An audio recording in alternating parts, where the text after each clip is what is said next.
Hello everyone, welcome back to my channel. അപ്പോൾ ഇന്ന് ഞാൻ പറയാൻ പോകുന്ന ഒരു കാര്യം എന്ന് വെച്ചാൽ ഞാനിപ്പോൾ എന്താ പറയുക, എനിക്ക് സൺഡേ മാത്രമുള്ളൂ എന്ത് ചെയ്യാൻ പറ്റുക, ഇങ്ങനെ യൂട്യൂബിൽ വീഡിയോസ് അപ്ലോഡ് ചെയ്യാൻ പറ്റുക. പിന്നെ നെറ്റിൻ്റെ ഇഷ്യൂസ് ഉണ്ടാവും. അപ്പോൾ ഞാൻ പറയുകയാണെങ്കിൽ അപ്പോൾ ഈ ഒരു വീഡിയോ അപ്ലോഡ് ചെയ്യാൻ ചിലപ്പോൾ എക്സ്ട്രാ ഡാറ്റ കയറ്റേണ്ടി വരും. അപ്പോൾ ഞാൻ പറയുകയാണെങ്കിൽ ഇതൊന്നുമല്ല ഇവിടുത്തെ വിഷയം. ഞാൻ ഇപ്പോൾ എന്താണ് ഇത്രയും ഏർജൻറ്റായിട്ട്, അല്ലെങ്കിൽ ഞാനിപ്പോൾ നൈറ്റ് ടൈമിലാണ് ഈ വീഡിയോ എടുക്കുന്നത്. അപ്പോൾ ലൈറ്റിൻ്റെ ഇഷ്യൂസൊക്കെ ഉണ്ട്. പറയുകയാണെങ്കിൽ ഒരുപാടധികം പ്രോബ്ലംസാണ്. പക്ഷേ ഞാൻ പറയുന്നത് എന്താ വെച്ചാൽ ഞാനൊരു എന്താ പറയുക ഇമ്പോർട്ടൻ്റ് ആയിട്ടുള്ള കാര്യം പറയാൻ വന്നതാണ്. അപ്പോൾ എനിക്കിത് പറയണമെന്ന് തോന്നി. അപ്പോൾ അതാണ് ഞാൻ നിങ്ങളോട് പറയാമെന്ന് വെച്ചത്. ഇപ്പോൾ എനിക്ക് 16 വയസ്സുണ്ട്. ഈ ഒരു ടൈമിൽ ഞാനിപ്പോൾ ഈ ഒരു ടൈം +1 സ്റ്റേജിൽ ഞാൻ ഫോക്കസ് ചെയ്യുന്നത് സൈക്കോളജിയും പിന്നെ സ്കൂളിലത്തെ പഠനവുമാണ്. അത് ഇമ്പോർട്ടൻ്റ് ആണ്. School is a big foundation. അപ്പോൾ ഇതില്ലെങ്കിൽ പ്രശ്നമാണ്. ഇപ്പോൾ ഞാൻ പറയുകയാണെങ്കിൽ സ്കൂളും സൈക്കോളജിയാണ് ഫോക്കസ് ചെയ്യുന്നത്. അത് രണ്ടും ബാലൻസ് ചെയ്തിട്ടാണ് ഞാൻ പോകുന്നത്. എൻ്റെ ഓരോ സബ്ജക്ട്സിലും ഞാൻ എന്ത് ചെയ്യുന്നുണ്ട്, സ്കൂളിലെ സബ്ജക്ട്സിൽ ഞാൻ സ്ട്രോങ് ആക്കുന്നുണ്ട്, സ്ട്രെങ്ത്ത് കൂട്ടുന്നുണ്ട്. അതായത് ഞാൻ ഓരോ ദിവസം വന്ന് പഠിക്കുന്നു, റിപ്പീറ്റ് ചെയ്യുന്നു, പഠിക്കുന്നു, അങ്ങനെ ഒരു അതിൻ്റെ സ്ട്രെങ്ത്ത് കൂട്ടുന്നുണ്ട്. അപ്പോൾ എനിക്കിനി ഒരുപാടധികം 10 ദിവസമൊക്കെ ലീവ് കിട്ടുന്നുണ്ട്. അപ്പോൾ അതിൽ വീണ്ടും ഞാനത് ഇമ്പ്രൂവ് ചെയ്യും. പക്ഷെ അത് ഞാൻ പറയല്ലേ, മറ്റൊരാളോട് നമ്മൾ കാണിച്ചിട്ട് ഒരിക്കലും പഠിക്കരുത്. ഞാൻ ജസ്റ്റ് പറയുകയാണെങ്കിൽ എന്താ ഫസ്റ്റ് ടൈം തന്നെ നമ്മൾ ഒരിക്കലും ഒരു ഇമ്പ്രഷൻ കൊടുക്കരുതായിരിക്കും.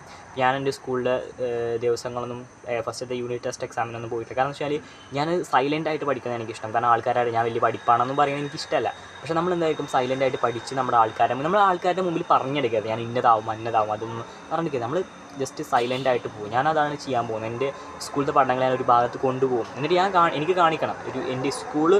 അത് ഞാൻ പറയുകയാണെങ്കിൽ എനിക്കെൻ്റെ ലക്ഷ്യങ്ങൾ, എൻ്റെ ഡ്രീംസ് ഉണ്ട്. എനിക്കത് ഹാൻഡിൽ ചെയ്യാൻ പറ്റും. ഞാൻ പറയുകയാണെങ്കിൽ എനിക്ക് എൻ്റെ സ്കൂൾ സ്റ്റഡീസ് കൊണ്ടുപോകാൻ പറ്റും. അതിനോടൊപ്പം തന്നെ എനിക്ക് എന്ത് ചെയ്യാൻ പറ്റും, സൈക്കോളജി പഠിക്കാൻ പറ്റും. അപ്പോൾ ഞാൻ ചെയ്യുന്ന ഒരു കാര്യം എനിക്ക് പറയണമെന്നുണ്ടെങ്കിൽ ഫസ്റ്റ് ഓഫ് ഓൾ ഞാൻ എന്താ ചെയ്യാൻ പോകുന്നത്, psychology study. What is a psychology study I am doing. ഞാൻ പറയുകയാണെങ്കിൽ ഇപ്പം BSc സൈക്കോളജി, സോഷ്യൽ സൈക്കോളജി എന്ന് പറഞ്ഞ യൂട്യൂബിൽ അടിച്ചു കഴിഞ്ഞാൽ എനിക്ക് സോഷ്യൽ സൈക്കോളജിയുടെ ഒരുപാട് തിയറികൾ പഠിക്കാൻ പറ്റും. ഇത് കോളേജസിലൊക്കെ പഠിക്കുന്ന സമയത്തുള്ളതാണ്. പക്ഷേ ഇതൊക്കെ കൺസൾട്ടൻറ്റ് സൈക്കോളജിസ്റ്റ് ആവാനുള്ള. പക്ഷേ നമ്മൾ കൺസൾട്ടൻറ്റ് സൈക്കോളജിസ്റ്റ് ആവാൻ അല്ലെങ്കിൽ സൈക്കോളജിസ്റ്റ് ഒരു കരിയർ എടുക്കാൻ വേണ്ടിയിട്ടല്ല ഇതൊന്നും പഠിക്കുന്നത്. പകരം നമുക്ക് ആളുകളെ മനസ്സിലാക്കാനും അവരുടെ മോട്ടീവ്സ് എന്തൊക്കെയാണെന്നൊക്കെ മനസ്സിലാക്കാം. അതൊന്ന് നിങ്ങളും ജസ്റ്റ് ChatGPT അല്ലെങ്കിൽ എവിടെയൊക്കെ ഗൂഗിളിലൊക്കെ പോയി സെർച്ച് ചെയ്താൽ മതി. നിങ്ങൾക്ക് എന്താണ് സൈക്കോളജി ഇൻ നാച്ചുറലി, സൈക്കോളജി എന്താ പറയുക consulting psychology is A different thing. അതൊരു ഫീൽഡാണ്. പക്ഷേ നമ്മൾ ഒരു സൈക്കോളജിസ്റ്റ് ഇൻ നാച്ചുറലി എന്ന് പറയുമ്പോൾ എനിക്ക് മനസ്സിലാക്കും ആൾക്കാരുടെ ആ ഒരു മനഃശാസ്ത്രം. അല്ലെങ്കിൽ ഞാൻ പറയുന്നത് എനിക്ക് ഫീമെയിൽസിനെയൊക്കെ മനസ്സിലാക്കാൻ പറ്റും. അവരുടെ ആ ഒരു എന്താണ് അവർ ഉദ്ദേശിക്കുന്നത്, അവർക്ക് എന്താണ് വേണ്ടത്, ആ ഒരു സൈക്കോളജി ആ ഒരു മനസ്സിലാക്കലിനെയാണ് ഞാൻ പറയുന്നത്. ആളുകളുടെ ആ ഒരു ഉദ്ദേശങ്ങൾ, അങ്ങനത്തെ കുറേ കാര്യങ്ങൾ മനസ്സിലാക്കുന്നതിനെയാണ് ആ ഒരു സൈക്കോളജി എന്ന് പറയുന്നത്. അപ്പം ഞാൻ പറയുകയാണെങ്കിൽ ഇപ്പം ഞാൻ എന്താ ചെയ്യുന്നത്, ആ ഒരു സൈക്കോളജി ഇന്നിപ്പോൾ സൺഡേ ആണ് എനിക്ക് വീഡിയോ എടുക്കാൻ കിട്ടുന്ന ടൈം എന്ന് പറയുന്നത്. കാരണം മറ്റ് സമയങ്ങളൊക്കെ സ്ട്രക്ചർഡായിട്ട് ഫോളോ ചെയ്യാൻ എൻ്റെ ഡിസിപ്ലിൻ ഓരോ ദിവസം ഞാൻ രാവിലെ എനിക്ക് ഒരുപാട് ഹാബിറ്റ് ചെയ്യാൻ, സൺലൈറ്റ് എക്സ്പോഷർ, അതുപോലെ മെഡിറ്റേഷൻ, അങ്ങനെ ഒരുപാട് കാര്യങ്ങൾ ചെയ്തിട്ട് പിന്നെ സ്കൂളിൽ രാവിലെ സൈക്കോളജി അടിച്ചിട്ട് പിന്നെ രാത്രി സ്കൂളിൽ പഠിക്കണം. അങ്ങനെ ഒരു ഡിസിപ്ലിനായിട്ട് ഞാൻ പോകുന്ന സമയത്ത് ഞാൻ ഇങ്ങനെ സ്കാറ്റേഡായിട്ട് അല്ലെങ്കിൽ ആ ദിവസങ്ങളൊക്കെ ഇങ്ങനെ ഒരു യൂട്യൂബ് വീഡിയോ എടുക്കുക അത് റിസ്ക് ആയിട്ടുള്ള കാര്യമാണ്. അതിന് ഡിസിപ്ലിനെ ബാധിക്കുന്ന ഒരു കാര്യം, എഫക്റ്റ് ചെയ്യുന്ന കാര്യം. അപ്പോൾ എനിക്ക് അങ്ങനെ ചെയ്യാൻ പറ്റത്തില്ല. അപ്പോൾ സൺഡേ മാത്രമാണ് എനിക്ക് അതിന് ടൈം കിട്ടുന്നത്. അപ്പോൾ ഇന്ന് സൺഡേ ഞാൻ ഇൻസ്റ്റാഗ്രാമിൽ പോസ്റ്റ് ഇടുകയും മറ്റ് കുറച്ച് കാര്യങ്ങളെക്കുറിച്ച് പഠിക്കുകയും ചെയ്തു. അതൊരു ഞാൻ പറയുകയാണെങ്കിൽ അതെൻ്റെ പ്ലാനിൽ ഇല്ലാത്ത കാര്യമായിരുന്നു. പക്ഷേ മറ്റൊരു കാര്യം, ഞാനിപ്പോൾ ടീനേജ് ടൈമിലാണല്ലോ. അപ്പോൾ എനിക്ക് ഇമ്പോർട്ടൻ്റ് ആയിട്ടുള്ള തോന്നിയൊരു കാര്യം ഞാനിപ്പോൾ ഒരുപാടധികം അതും എൻ്റെ ഒരു സ്ട്രാറ്റജിയാണ്, അല്ലെങ്കിൽ എൻ്റെ ഒരു ബുദ്ധി എന്ന് വേണമെങ്കിൽ പറയാം. ഞാനിപ്പോൾ ഒരുപാടധികം ടീനേജേഴ്സ് പ്രോബ്ലംസ് അല്ലെങ്കിൽ ടീനേജേഴ്സ് എന്ന് പറഞ്ഞിട്ട് ഞാനിപ്പോൾ യൂട്യൂബിലുള്ള ഒരുപാടധികം സൈക്കോളജിസ്റ്റിൻ്റെ ടീനേജേഴ്സിനെ കുറിച്ച് പറയുന്ന വീഡിയോസ് കേൾക്കുകയാണ്. കാരണം എനിക്ക് എൻ്റെ ലൈഫിൽ ഇനി വരാൻ പോകുന്ന അല്ലെങ്കിൽ എൻ്റെ ബിഹേവിയേഴ്സിൻ്റെ കാരണങ്ങൾ, അല്ലെങ്കിൽ ഞാൻ എന്തുകൊണ്ട് ഇങ്ങനെ പെരുമാറുന്നു, അല്ലെങ്കിൽ എനിക്ക് എന്താണ് തോന്നുന്നത്, അല്ലെങ്കിൽ ഞാൻ ഒരിക്കലും പറയുന്നില്ല എനിക്ക് എല്ലാം അറിയാമെന്ന്. പകരം ഞാൻ മറ്റുള്ളവരിൽ നിന്ന് പഠിക്കുകയാണ്. മുതിർന്നവർ പറയുന്നത് കേൾക്കണം എന്ന് പറയുന്നത് എന്താ വെച്ചാൽ മുതിർന്നവർ പറയുന്നത് കേൾക്കണം, അതിൽ ശരിയുണ്ടോ നമ്മൾ അന്വേഷിക്കണം. അതുപോലെ തന്നെയാണ് ഞാൻ എന്ത് ചെയ്യുന്നുണ്ട്, ടീനേജ് സൈക്കോളജിയൊക്കെ കേൾക്കുന്നുണ്ട്. അത് കൺസൾട്ടൻറ്റ് സൈക്കോളജിസ്റ്റ് പറയുന്നതും അതുപോലെ മറ്റു ടീച്ചേഴ്സ് പറയുന്നതൊക്കെ അവരുടെ എക്സ്പീരിയൻസ് വെച്ച് പറയുന്നതൊക്കെ ഒരുപാട് കാര്യം കേൾക്കുന്നുണ്ട്. എന്നിട്ട് ഞാൻ മനസ്സിലാക്കും എനിക്ക് എന്തൊക്കെ ഇങ്ങനെ ബിഹേവിയേഴ്സ് വരാനുള്ള കാരണം എന്താണ്, അല്ലെങ്കിൽ ഞാൻ ഇങ്ങനെയാവും അല്ലെങ്കിൽ എന്നൊക്കെ പറഞ്ഞിട്ട് എൻ്റെ ഒരു ടീനേജിനെ അത് വെച്ച് കമ്പയർ ചെയ്ത് ഞാൻ അതിന് ഒരുപാട് കാര്യം മനസ്സിലാക്കും. അപ്പോൾ അതായിരുന്നു ഇന്ന് രാവിലെ ചെയ്തത്. അപ്പോൾ എനിക്ക് തോന്നിയത് വളരെയധികം ഇമ്പോർട്ടൻ്റ് ആയിട്ടുള്ള എൻ്റെ പ്ലാനിൽ ഇല്ലാത്തൊരു കാര്യമാണെങ്കിൽ കൂടി വളരെയധികം ഇമ്പോർട്ടൻ്റ് ആണ് എനിക്ക് തോന്നിയത്. അതുകൊണ്ടാണ് ഞാൻ അങ്ങനെ ചെയ്തത്. പക്ഷേ എനിക്ക് സൺഡേ മാത്രമേ ഉള്ളൂ എന്ത് ചെയ്യാൻ പറ്റും, ഇങ്ങനെ ഒരു വീഡിയോ എടുക്കാനുള്ള അവസരം കിട്ടുള്ളൂ. അപ്പോൾ ഞാനിപ്പോൾ ഈ വീഡിയോ ഈ സൺഡേ ഇടുന്നെങ്കിൽ ഞാൻ അടുത്ത സൺഡേയിലേക്കാണ് മറ്റൊരു വീഡിയോ ഇടുന്നത്. കാരണം അങ്ങനെയാണ് എൻ്റെ സിറ്റുവേഷൻ. അപ്പോൾ ഞാൻ പറയുകയാണെങ്കിൽ ഇന്നിപ്പോൾ എന്തിനാണ് ഇത്രയും അർജൻറ്റായിട്ട്, അല്ലെങ്കിൽ നൈറ്റ് ടൈം, അർജൻറ്റ് എന്ന് പറയുക നൈറ്റ് ടൈമാണ്. ഇപ്പോൾ നൈറ്റ് ടൈമിലാണ്. പിന്നെ വീട്ടിലങ്ങനെ പല സ്ഥലത്തും വെട്ടമൊന്നുമില്ല. അപ്പോൾ ഞാനിപ്പോൾ ഉള്ള ഒരു സ്ഥലത്ത് വെച്ചിട്ടാണ് ഇപ്പോൾ ഞാൻ ഈ ഒരു റെക്കോർഡ് ചെയ്യുന്നത്. അപ്പോൾ എന്താണ് ഇതിൽ ഇമ്പോർട്ടൻ്റ് ആയിട്ടുള്ള കാര്യം എന്ന് വെച്ചാൽ ഞാൻ ഫസ്റ്റ് ചെയ്യാൻ പോകുന്നത് +1 സൈക്കോളജിയുടെ കാര്യമാണ്. അപ്പോൾ സൈക്കോളജിയുടെ ഒരു കാര്യം എന്ന് വെച്ചാൽ എന്താണ് സൈക്കോളജി കൊണ്ട് ഉദ്ദേശിക്കുന്നത് ഞാൻ പറയുകയാണെങ്കിൽ അത് നിങ്ങൾക്ക് നിങ്ങളുടെ ലൈഫിൽ യൂസ് ചെയ്യാൻ പറ്റും. അതായത്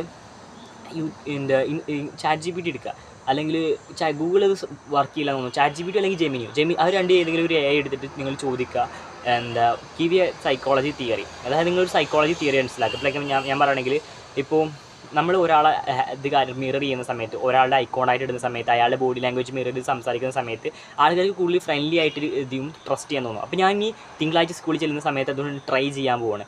അങ്ങനെ ആൾക്കാർ കൂടുതൽ ഫ്രണ്ട്ലി ആവുന്നു. അതേപോലെ ഞാൻ ഓരോ എക്സ്പെരിമെൻ്റ് ആയിട്ട് ഇനി സ്കൂളിൽ പോയി ചെയ്യാൻ പോകണം. അങ്ങനെ ഞാൻ എൻ്റെ സൈക്കോളജിസ്റ്റ് എന്നുള്ള ആ ഒരു പൊസിഷൻ ഇമ്പ്രൂവ് ചെയ്യാൻ പോവാണ്.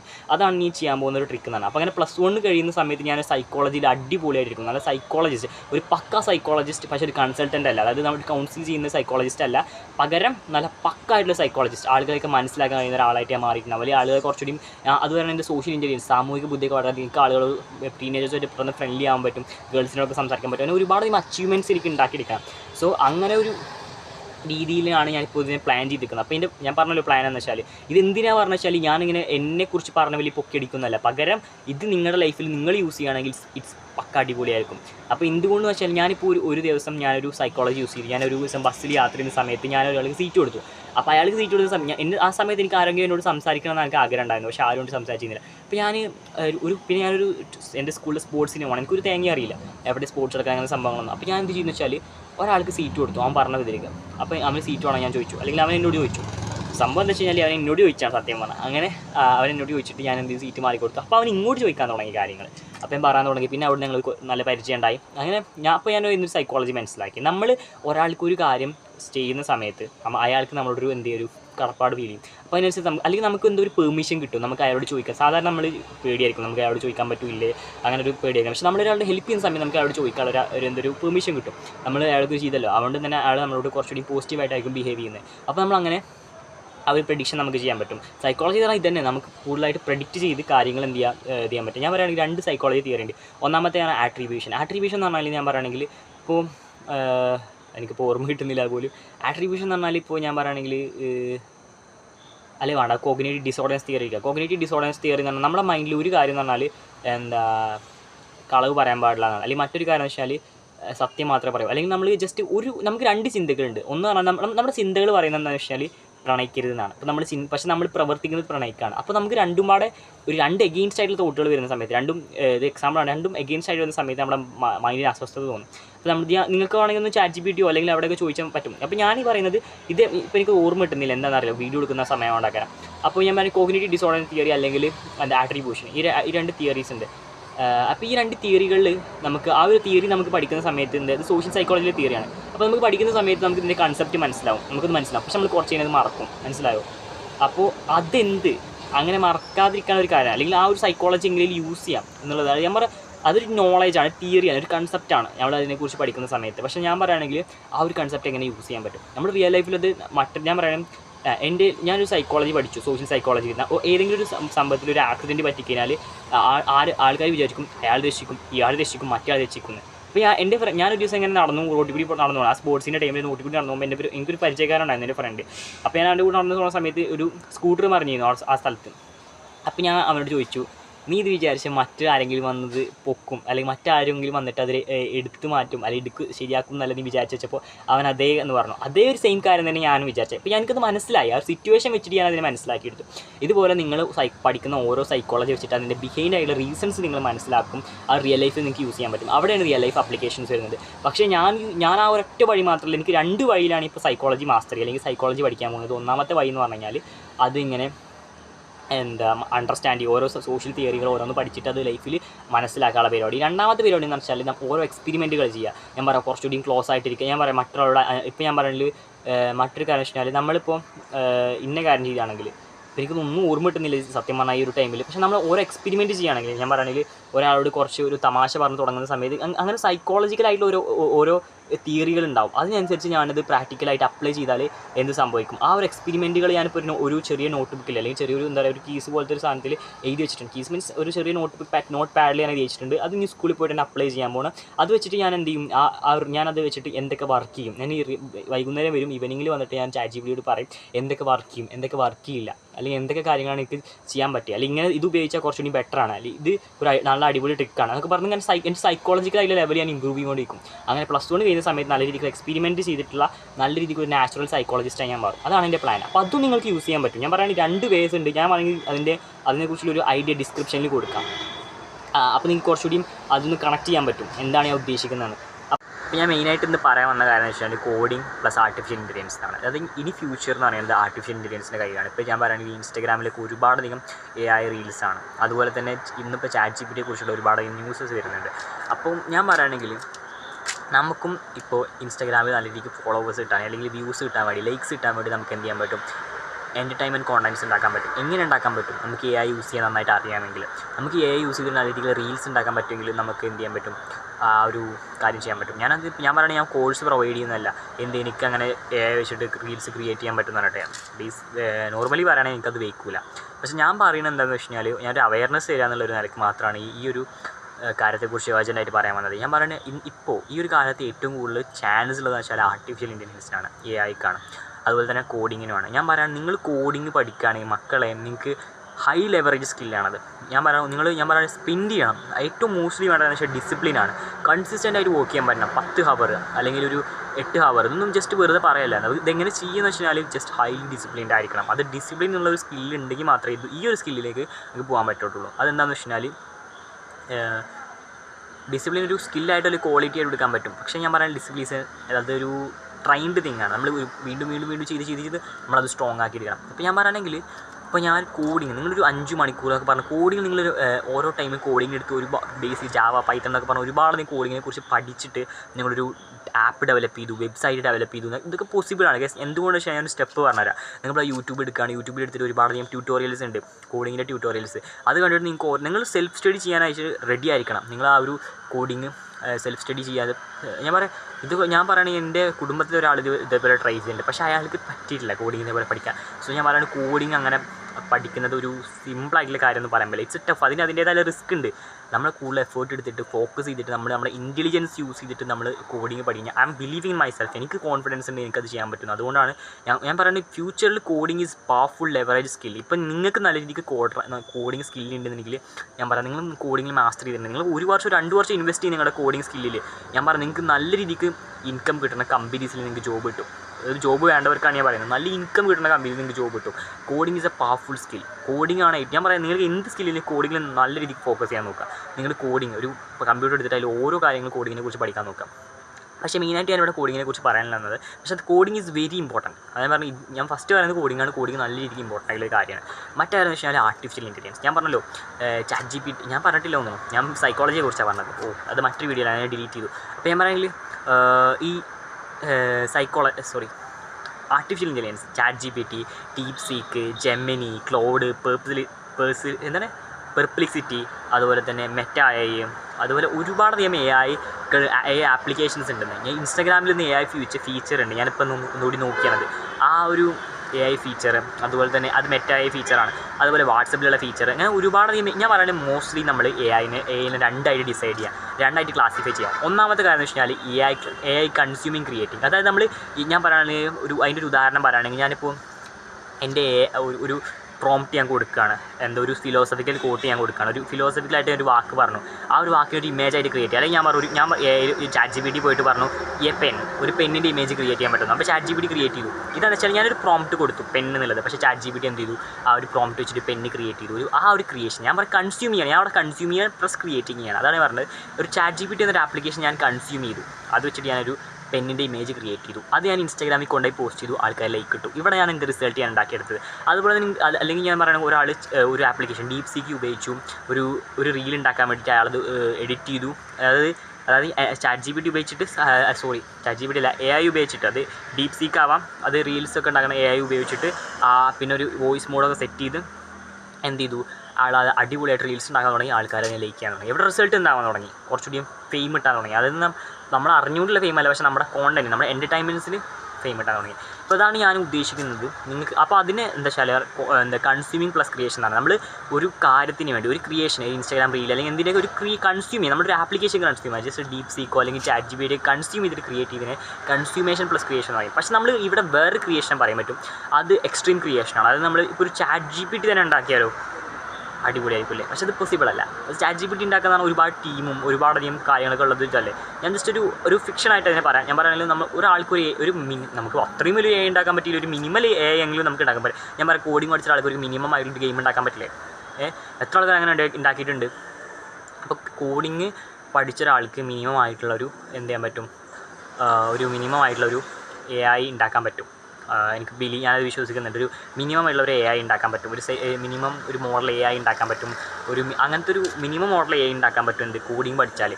അതേപോലെ തന്നെ കോഡിങ് പഠിച്ചിട്ട് ഒരു നോർമൽ വെബ്സൈറ്റ് ഡെവലപ്മെൻറ്റ് അല്ലെങ്കിൽ ആപ്പ് ഡെവലപ്മെൻറ്റ് ഉണ്ടാക്കി ഇഷ്ടംപോലെ ആൾക്കാരുണ്ട്. അപ്പോൾ അങ്ങനെ ഉണ്ടാക്കി കഴിഞ്ഞാൽ അത് ജസ്റ്റ് ഫസ്റ്റ് പ്രൊജക്റ്റാണ്. ഞാൻ പറയുകയാണെങ്കിൽ മിനിമം അങ്ങനെ ഒരു പ്രൊജക്റ്റ് ഉണ്ടായെന്ന് വിചാരിക്കും.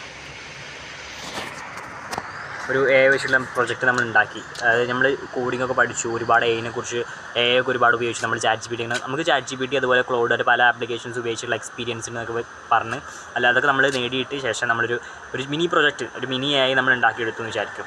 ദാറ്റ്സ് എ ഹ്യൂജ് അഡ്വാൻറ്റേജ് അല്ലെങ്കിൽ ഹ്യൂജ് അച്ചീവ്മെൻ്റ് ആണ്. അപ്പോൾ നമ്മൾക്ക് ഓക്കെയാണ്. നമ്മൾ ഒരു ബേസിക്കലി നമ്മൾ AI ഉണ്ടാക്കാൻ പഠിച്ചു, അല്ലെങ്കിൽ അതിനെക്കുറിച്ച് ഒരുപാടധികം അറിവുള്ള അല്ലെങ്കിൽ അതിലൊരു കഴിവുള്ള വ്യക്തിയാണെന്ന് നമുക്ക് പറയാൻ പറ്റും. ഞാൻ പറയുകയാണെങ്കിൽ എലോൺ മസ്കിലേക്ക് പോകാം. എലോൺ മസ്ക് എന്ന വ്യക്തി ഒരു 12-ാം വയസ്സിൽ ഒരു ബ്ലാസ്റ്റർ എന്ന ഗെയിം ക്രിയേറ്റ് ചെയ്തു. അപ്പോൾ ആ സമയത്ത് അദ്ദേഹം കോഡിങ്ങിനെ കുറിച്ച് പഠിച്ചിട്ട് അദ്ദേഹം ക്രിയേറ്റ് ചെയ്തതാണ്. അപ്പോൾ ആ ഒരു സമയത്ത് കോഡിംഗ് എന്നൊക്കെ പറഞ്ഞാൽ ഇൻ്റർനെറ്റിലൊക്കെ കോഡിംഗ് എന്ന് പറഞ്ഞാൽ ആ ഒരു സമയത്ത് കോഡിങ് ചെയ്യുക കമ്പ്യൂട്ടറിനൊക്കെ ഭയങ്കര റയർ ആയിട്ടുള്ള കാര്യമാണ്. ഇന്നിപ്പോൾ എല്ലാവർക്കും ഉണ്ടല്ലോ. അപ്പോൾ ആ ഒരു ടൈമിൽ അത് റയർ ആയിട്ടുള്ള കാര്യമാണ്. അപ്പോൾ അദ്ദേഹം ഒരു ബ്ലാസ്റ്റർ എന്ന ഗെയിം $500 വിറ്റു എന്ന് പറയുന്നുണ്ട്. സോ ഈ ഒരു കോഡിംഗ് എന്ന് പറഞ്ഞ സ്കില്ല് ആ ടൈമിൽ അദ്ദേഹം ഡെവലപ്പ് ചെയ്ത് വരികയാണ്. പിന്നീട് ഏകദേശം 20-ാം വയസ്സിൽ അദ്ദേഹം ഇന്ന് കാണുന്ന ഗൂഗിൾ മാപ്പ് അതിന്നിപ്പോൾ അധികം ആൾക്കാരും യൂസ് ചെയ്യുന്നുണ്ട് സ്ഥലത്തൊക്കെ നോക്കാനും മറ്റു കാര്യങ്ങളൊക്കെ. അപ്പോൾ ഈ ഗൂഗിൾ മാപ്പ് ഇതൊന്നും അന്ന് ഉണ്ടായിരുന്നില്ല. അപ്പോൾ അന്നുള്ള സമയത്ത് Zip2 എന്നൊരു ആപ്ലിക്കേഷൻ ഉണ്ടായിരുന്നു. ഇതൊരു പ്രോബ്ലത്തിൻ്റെ സൊല്യൂഷനാണ്. എന്താണ് അന്നത്തെ പ്രോബ്ലം എന്ന് പറഞ്ഞാൽ, അന്ന് നമ്മുടെ നാട്ടിൽ ഇപ്പോൾ ഞാൻ പറയുകയാണെങ്കിൽ ഗൂഗിൾ മാപ്പിന് പകരം ഇപ്പോൾ ഞാൻ പറയുകയാണെങ്കിൽ ഇപ്പോൾ അടുത്തൊരു ഹോട്ടലിൽ ഇപ്പോൾ അത് ദൂരത്ത് നിന്ന് വിദേശികൾ വരും. അപ്പോൾ അങ്ങനെ അല്ലെങ്കിൽ പുറത്തുനിന്ന് നാട്ടുകാർ വരുന്ന സമയത്ത് അല്ലെങ്കിൽ നമ്മളെ നാട്ടുകാർ തന്നെ നോക്കുന്ന സമയത്ത് എന്തില്ല, അടുത്തുള്ള ഹോട്ടൽ ഏതാ, എവിടെ താമസിക്കും, അടുത്ത് ഫുഡ് കഴിക്കാനുള്ള ഭക്ഷണം ഏതാ, ഒന്നും അറിയില്ല അവർക്ക്.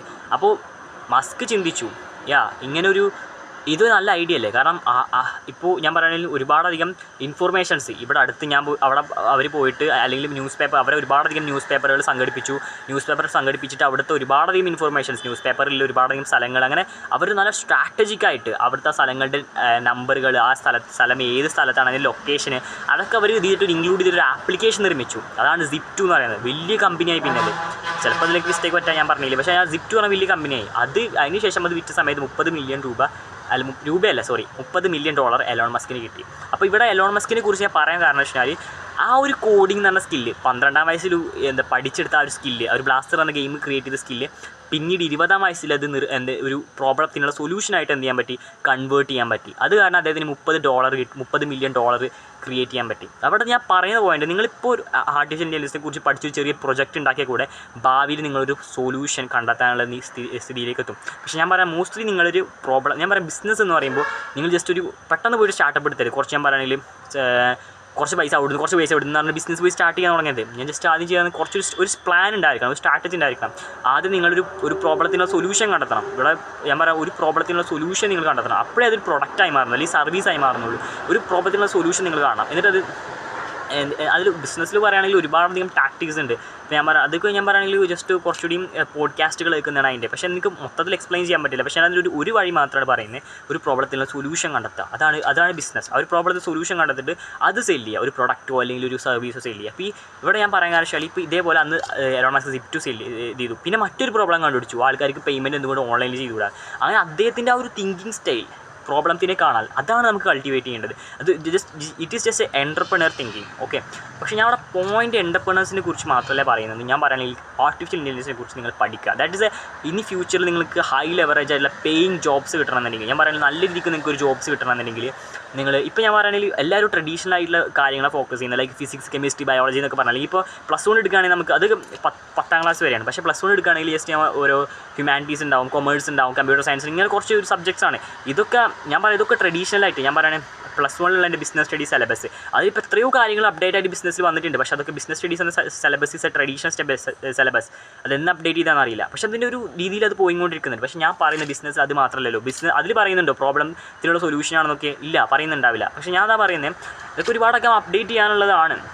പക്ഷേ ഞാൻ അതിനൊന്ന് ജഡ്ജ് ചെയ്യല്ല. പകരം ഞാൻ പറയുന്ന കാര്യം എന്താണെന്ന് വെച്ച് കഴിഞ്ഞാൽ, ഇനി ഫ്യൂച്ചറിൽ നിങ്ങൾ ജസ്റ്റ് ആർട്ടിഫിഷ്യൽ ഇൻ്റലിജൻസിനെ കുറിച്ച് പഠിച്ച് ഞങ്ങളുടെ മിനി പ്രൊജക്റ്റ് ഉണ്ടാക്കി, അല്ലെങ്കിൽ കോഡിങ്ങിനൊക്കെ നല്ല രീതിക്ക് നിങ്ങൾക്ക് അറിവുണ്ട്, അതുകൊണ്ട് ഒരുപാട് ആപ്ലിക്കേഷൻസ് ക്രിയേറ്റ് ചെയ്യാൻ പറ്റുമെങ്കിൽ ജസ്റ്റ് നിങ്ങൾക്ക് ഹൈ പേയിങ് ജോബ്സ് കിട്ടാനുള്ള സാധ്യതയുണ്ട്. നല്ല രീതിക്കുള്ള ജോലി നിങ്ങളുടെ ഭാവിയിൽ കിട്ടാൻ സാധ്യതയുണ്ട്.